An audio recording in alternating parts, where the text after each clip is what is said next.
Second place goes to Switzerland, third to Brazil, and I think fourth place will be held by New Zealand, who managed to hold off the host nation Germany throughout the entire race distance.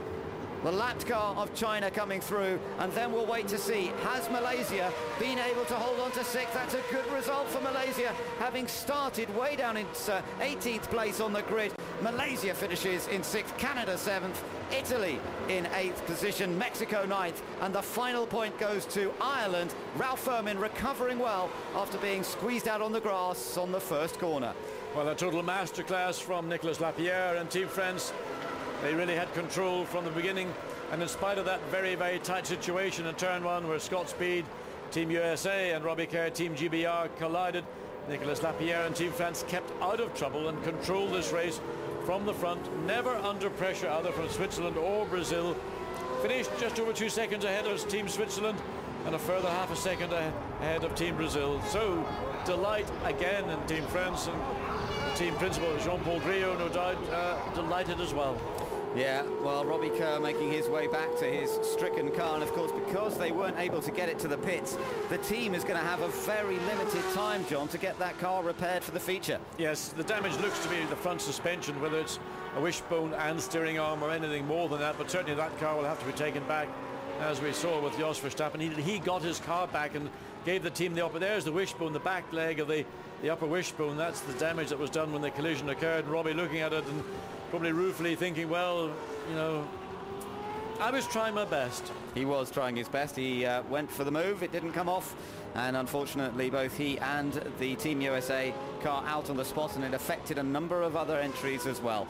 But no problems at all for the car that was just ahead of them, turning into that first corner. France from pole position, taking the victory here at the Euro Speedway. A beautifully driven race by Nicolas Lapierre, and that was the moment that he crossed the line. And Brazil kept the pressure on Switzerland throughout, but they couldn't quite make it into second. Delight for Lapierre, and the man who's been racing in GP2 this year but hasn't really had the kind of results that he would have liked has come good here. There's no doubt about it in A1 Grand Prix.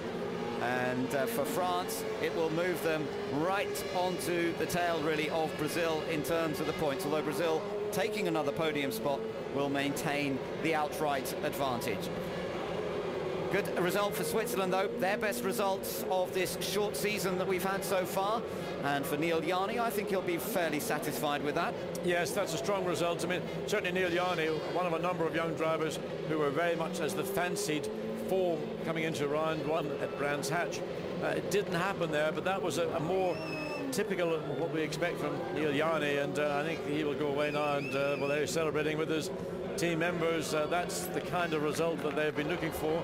Max Felty is the team principal, and he's been saying that the speed's there, we've just got to get the focus, and well, I think that's a pretty good effort and plenty of focus from the young Swiss driver. But there's Nicolas Lapierre receiving the congratulations of his team.